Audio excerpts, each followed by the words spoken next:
You are Locked On Wolverines, your daily podcast on the Michigan Wolverines, part of the Locked On Podcast Network. Happy Tuesday. We are back and doing it. Locked On Wolverines podcast, part of the Locked On Podcast Network, where it is your team every day. I am your man on the ground, Isaiah Holt, publisher of Wolverines Wire through USA Today Sports Media Group. We did intend to do a 2 for Tuesday today to have the daily show as well as make up for a show lost yesterday. We did 2 for Monday. We are doing just 1 for 2 reasons today. Number 1, I have plans with my mom, so that limits me on time. And while I could come back and do another one, and I don't necessarily have something that I want to particularly talk about, we're probably going to be switching, for those of you who watch on video, because it took like 8 hours yesterday to upload both episodes. It usually takes about 4 hours an episode. And where I'm currently staying, I'm in an intermittent place as I try to buy a house. Looking for a house. I found one, just kind of waiting to see if that goes through and all that. The internet here is so intermittent that when it's uploading, I can't use the internet, and I have no cell service here. So all work, play, everything stops when we do the podcast. So for 4 hours. So we're just doing one today, uploading the one while I'm at the movie and with my mom, and probably from here on in, maybe I have to decide. We're going to probably switch to a 1080p rather than 4K file because it's just taking up way too much. So that's the announcements. It's like between worship and the service at church. I get the announcements in right off the top. So today what we are going to do is we are going to talk about 2 different things, both related. I hinted to it yesterday. I came up with the idea.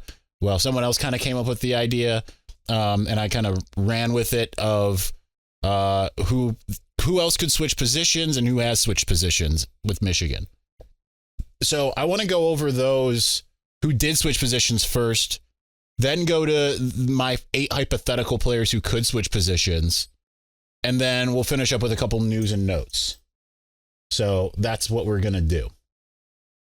So let's start with those who have switched positions. Not all of them are like big major position switches. I didn't include offensive linemen switching positions because Michigan, since Jim Harbaugh took over, offensive linemen have mostly cross-trained to play every position. That's not necessarily the case for like edge rusher to interior guy. And some guys have made that wholehearted change back and forth. And not all of these are permanent position switches either. But we'll give them kind of some grades as to how it worked out as we go through this. And this is a relatively long list. This is probably going to take me about 7-8 minutes. So let's go. Let's do it. Let's go with the number 1 guy that Jim Harbaugh's had play multiple positions, and that's Jabril Peppers. Jabril was counted as playing something like 10 or 11 positions. You're really getting technical with that term, but that's what Jim Harbaugh said, because he's like, really breaking things down as to like nuance. He can play safety, he can play, Viper, he can play nickel, he can play corner, he can play kick returner, he can play punt returner, he can play quarterback, he can play wide receiver, he can play wildcat quarterback, he can play, all of these different things. But he came originally in 2014 as a safety. He was a safety in 2015, but then when Don Brown came in 2016, converted to Viper. And then, in the meantime, his offensive prowess. The first time he got inserted on offense in 2015 against MSU, Mark D'Antonio called 2 consecutive timeouts to account for him. Scored multiple touchdowns. Certainly, everyone thought he could score more. People were waiting to see him pass the ball. It didn't happen, but he played multiple positions on the offense. But the pep cap became kind of a repetitive, monotonous thing. But he did kind of a little bit of everything. Kind of a master of all trades, or a jack of all trades, master of none to some degree, because he was above average everywhere, but he wasn't like stand out in your face at one position. So Jabril Peppers is number 1. That's an A. Lawrence Marshall, he came in as an edge rusher, bulked up. They moved him to defensive tackle in 2017. Ended up being relatively productive. I give that one a B. Chase Winovich.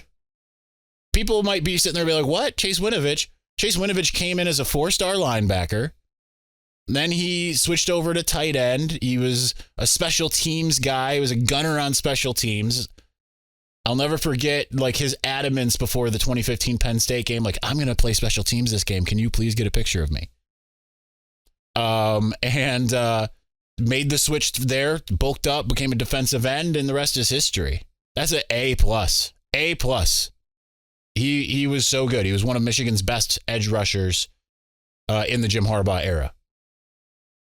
Zach Gentry, quarterback, recruited as Jim Harbaugh's first quarterback in 2015 out of Texas. He flipped from Texas, got that opportunity to compete at quarterback in 2015, switched over 2016, 2017-ish to tight end, really started getting going in 2017.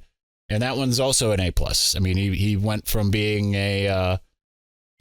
while people will remember the bad that happened in the 2018 Ohio State game, he went from being a guy who wasn't seeing the field to a drafted tight end. Jared Wangler was a linebacker. Now he leads Valiant Management. He was a linebacker who, in his senior year, converted over to fullback, even scored a touchdown. I'm going to give that one a B because it didn't necessarily have big dividends, but it was a good cognizant move, and he's still with the program and in a way, like not with the program, but working with it. This next one's an A+. I'm going to tell you right there and then. Khalid Hill was a tight end who converted to fullback. Hammer and Panda scored the most touchdowns for the team in 2016. It was just an A++ move.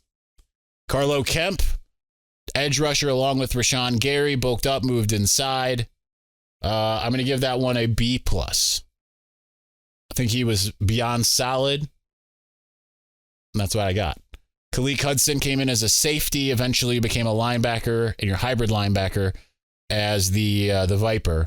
He was arguably the best Viper Michigan had. I'm going to give that an A. Ben Mason, he was kind of all over the place. Came in, thought to be a fullback. They switched him to linebacker. They switched him back to fullback. They bulked him up, put him at 3 technique, slimmed him back down and put him to fullback. Very good player for Michigan. I'm going to give the position switches an F because the meddling did no good when he got put in the Wisconsin game at fullback after having not played that position for an entire offseason. It came with disastrous results. The position switches are an F. He was a fullback through and through, or an H-back, or whatever you want to put him at. Hassan Haskins. People, what? Hassan Haskins? He was recruited as a running back. He played running back, yes, but when he arrived on campus in 2018, they converted him to linebacker. It was at the end of 2018 when Karan Higdon opted out of the bowl game. They moved him back to running back. That's when the long time listeners of the show will remember I had told you that a source had told me that he was the most physically gifted running back on the team. And I hammered that home for years until it became true. But he was a linebacker for a minute and switched back to running back. That's an A+. True Wilson was a safety, walk-on safety who converted to running back. He was a decent third option for Michigan. In 2019, he's a B. Jordan Glasgow, another walk-on, third Glasgow brother to walk-on, go from walk-on to scholarship to NFL draft. He was a safety, bulked up, became a starting linebacker in 2019. That one is an A. Michael Barrett came as an offensive weapon, a quarterback at Valdosta Lowndes. And he converted immediately to the defensive side. Started off kind of at a defensive back safety type position, special team star. Linebacker, Viper was okay. And then after the 2021 Michigan State game, they focused more fully on him at linebacker, and he has started to thrive. I'm going to give that one a B+ for right now because he's got room to grow. Benedict Arnold Van Sumeren, who came to Ann Arbor as a linebacker. He was converted to a running back, fumbled in the Army game, and was converted back to linebacker. Didn't fit Mike McDonald's scheme, according to him, to me. what he said to me the day before he announced his transfer to MSU and then transferred to rival MSU. That one's an F. That didn't work. Philip Pio is an offensive lineman who had converted to defensive tackle. We never really saw him. That one's just a C. You know what? We've still got a bunch left, and we're already at 10 minutes. So we're going to continue on and continue with this list. Then we'll start the next one, and if the news and notes only take just a couple minutes, it does. So anyway, the midway point of the NBA season is here and now, and it's the perfect time to download FanDuel, America's #1 sports book, because new customers get a no-sweat first bet up to $1,000. That's bonus bets back if your first bet doesn't win. Just download the FanDuel Sportsbook app. It's safe, secure, and super easy to use. Then you can bet on everything from the money line to point scores and threes drained. Plus, FanDuel even lets you combine your bets for a chance at bigger payouts with a same-game parlay. So don't miss this chance to get your no-sweat first bet up to $1,000 in bonus bets when you go to FanDuel.com/lockedon. That's FanDuel.com/lockedon to learn more. Make every moment more with FanDuel, an official sports betting partner of the NBA.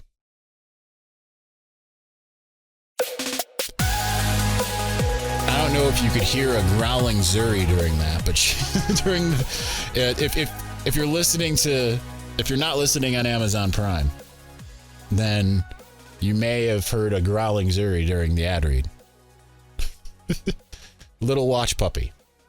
She's actually terrible. When I come home, she doesn't do anything. If she thinks she hears anything else, she goes nuts. All right, let's get back to our list. We've got a lot more here. I think about 10 more. I mean, I don't have these numbered. I think I can do that real fast here. Let's see. Can I? I don't know if I know how to do this on the phone. I don't know that I know how to do this. But here we go. There's 27 guys in the Jim Harbaugh era I have. And I'm not even including like Mason Cole, being like a left tackle and then a center, Cesar Ruiz being a left guard and then a center. I'm not even counting some of those guys. Our 17th guy on the list is Jess Spate. He was a walk-on offensive tackle, younger brother of Wilton Spate. Converted to a defensive tackle in 2019, I believe sometime mid-season, even though he's on the roster earlier in the year as a defensive tackle. No, you know what? He was out there early, now that I remember. He was out there in game one. But he got his first start of the season in the Alabama game. He didn't do terrible. Wasn't like eye-opening, but he actually ended up being pretty good at that position in 2020. Not enough to get drafted or anything of that nature, but I'm going to give that one a B. George Johnson was a quarterback from Port St. Lucie, Florida. Or no, he was from Stuart, Florida, which is the area in which my grandma has a condo. Or no, it's not a condo. I don't know what I'm talking about. It's a house. Nonetheless, he was a quarterback. He came as a wide receiver. He was converted to a cornerback, and then he ended up transferring to UMass last offseason, where he is, again, a wide receiver. I'm going to give that one a D. So it is what it is. Iman Dennis, the opposite. Mike Sainristil, also from New England, from Massachusetts, has the same body type, same kind of everything as Mike Sainristil. He comes in as a defensive back, and he converts over to a wide receiver before last season. This one's an incomplete because we just haven't seen him at all. At all. Incomplete. Joel Honigford spent 4 years as an offensive tackle. And then in 2020, they started moving him outside and playing him at tight end. And then between 2020 and 21, he slimmed down and became a legit tight end, mostly of the blocking type. Did catch a pass against Nebraska. But I'm going to give that one a B+. That was really good. Julius Welskoff came in as an edge rusher. They bulked him up. He was an interior defensive tackle in 2020. He stayed there for 2021. He slimmed back down and became an edge rusher again in 2022. I'm going to give that one a D because it just feels like they just messed with him, and now he's transferred to Charlotte, and we never really got to see his potential. Jack Stewart was an offensive tackle who converted to defensive tackle. We never really saw him. He transferred to not Ole Miss, but UConn. And he's not really doing anything there either. I'm going to give that one a incomplete. Next one's also an incomplete is Dom Judice. He came in as a defensive tackle. He converted to offensive line. Was injured all last year and in street clothes. We have no idea. Mike Sainristil, still. Wide receiver from 2019 through 2021, converts to cornerback, made the play of the season against Ohio State. As an A++. Just scratching the surface, plus team captain, all of that stuff.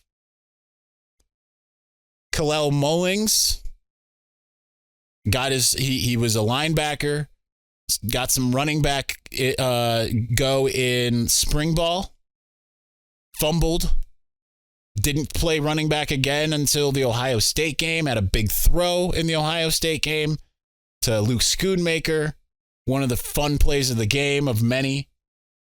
Had 2 touchdowns rushing in the Purdue game, but then had the fumble again in the college football playoff on the botched handoff. I'm going to give that one a B+, and I know people probably aren't going to be happy with that, but he did some good, and then he had one bad thing in the season. So that's what that is. And the next 2 are both incomplete because we don't know.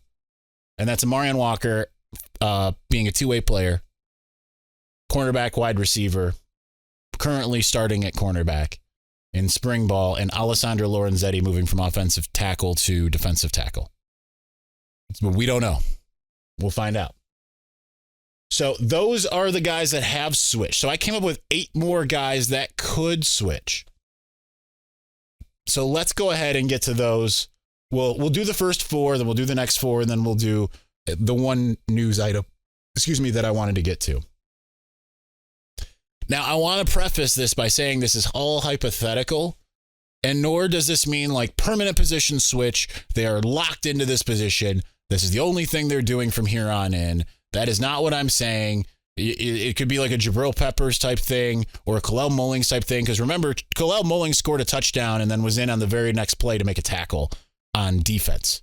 The very next, regular from scrimmage snap.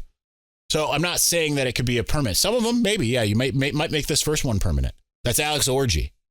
And we talked about him on the mailbag. That was where this all kind of emanated from.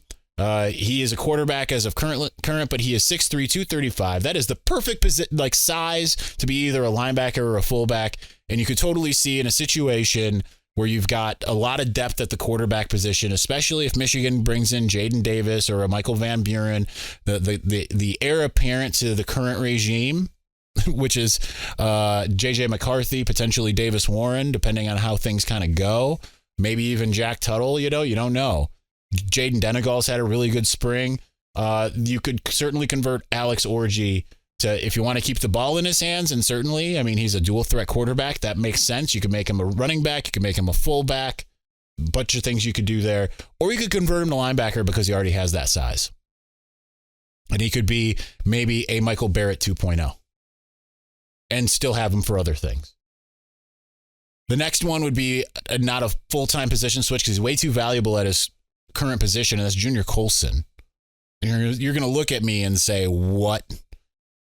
So if you go way, way back, I interviewed Junior Colson in 2020 after he had committed. He had signed. I did like a signee series or commitment series. He hadn't signed yet, but I did like a commitment series. And he had played running back at the high school level and was already lobbying the coaches to play, to get the ball in his hands. And I ask him constantly, like, do you still lobby the coaches? He's like, yeah, I want that ball in my hands. I'm not saying it's a full-time switch. Way too valuable. He's the most valuable linebacker Michigan has. But do you maybe have a package for him? And that is bordering on getting way too cute. Absolutely. But do you have a package for him? Does he still have it in him? He thinks so. I'd be curious to see. Maybe not at tie game or down a score against Ohio State, but playing Indiana, playing Rutgers, playing East Carolina, sure, why not? Michael Barrett. Could he be a guy who switches back from linebacker to quarterback?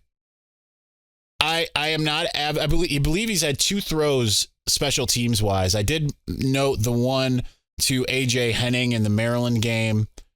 He had another one. I can't remember what game it was. I believe it was in 2019 on special teams where he threw the ball. Could you put him in and just have it, or even as a running back?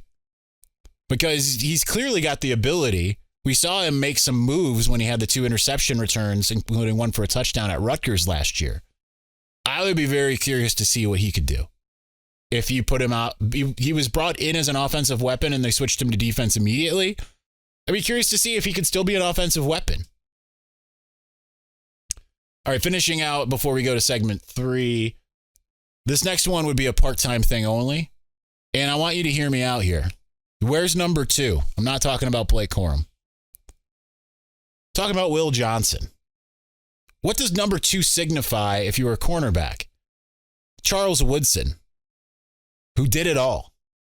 Could Will Johnson do it all? We've seen him come in the latter end of the season and just be like an interception machine. Cornerbacks or defensive backs generally don't have the ball skills that he has. Put him in on offense every now and again. I'm advocating for this. See what he can do. Have him run a few routes. Get him a couple touchdowns. Make him the second ever. This feels like more like not this year, but next year, but maybe this year. Make him the second ever defensive Heisman. I think he has that capability in him. He is that athletic. He is that good. Again, not a permanent position switch, but hypothetically, you could see him having that capability. All right, let's continue on. I've got 4 more coming up, and then we want to talk about Jesse Minter because that whole thing, you can all take a deep breath. You can all relax. Everything is good. We'll do that here in a moment.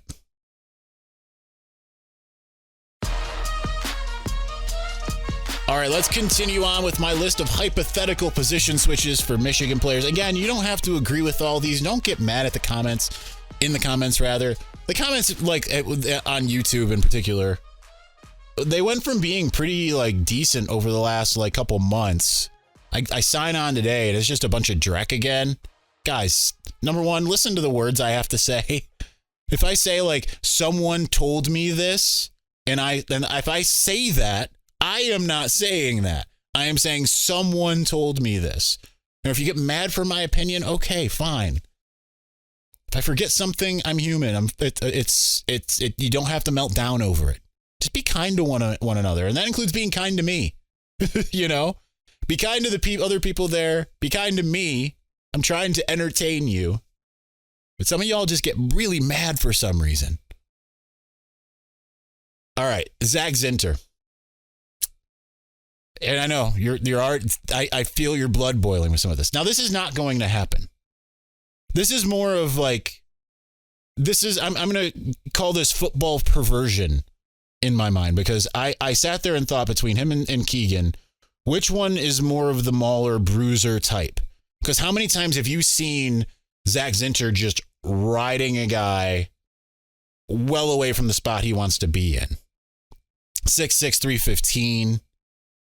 Just imagine lining him up at defensive tackle, what he could do. I don't think someone else is going to be able to do that to him. He has the inside knowledge of what an offensive, like what a guard wants to do. You put him in at 3 tech, I think he'd be pretty good. It's never going to happen. I'm not even advocating for it. I just kind of want to see it. I want to see what that would look like. So I think it would be really good. Good enough to where you take him away from his current spot? No. But still pretty good. Up next is one that's already, it's something that's always kind of been rumored. It's kind of somewhat happened. It wouldn't be a full-time switch, and that's Donovan Edwards, running back to wide receiver. I hope that they do this much more next year. And it made sense last year, especially after he had injured his hand in the latter half of the season, why you didn't see it. But I want to see him split out wide more. He's already kind of rumored to be Michigan's best wide receiver, have the best hands on the team. He's an absolute mismatch, but that's also why you keep him in at running back, because it keeps teams on their toes, defenses on their toes. But I think you have some wiggle room, especially if a guy like CJ Stokes or Tavier Dunlap or Cole Cabana or Benjamin Hall, if Isaiah Gash, who's on scholarship now, if one of those guys takes a big step this offseason, you can play around a little bit. And then you can also have him run jet sweeps. You can have him do some of the stuff that you've seen AJ Henning kind of do. So this one isn't really far-fetched, even if it kind of feels like it, because he already kind of plays this role in some ways. And we've seen him split out wide. We've seen him run routes. We've seen him do those types of things. He is fully capable of it. So this one's kind of in a way already happened. But I'd be curious to see if it happened more. Up next, AJ Henning, wide receiver, kick returner as of current. What to do with AJ Henning? That dude is so talented. And last year I had him as my breakout player, and he went far backwards. Had like a quarter of the production, if not less, going from 2021 to 2022. People have talked about his hands and, just not being that receiver that you thought he could be. What do you do with a guy that maybe is a receiver that doesn't catch the ball? Well, you move him to defensive back. He is so athletic. He is so capable.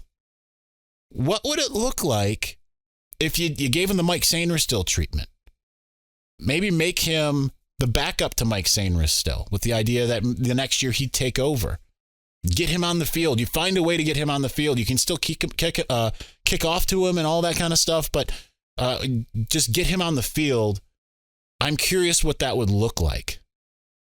I think that would be a really good move. I think that is one that I'm advocating for, unless they find a way to recapture some of the glory of 2021.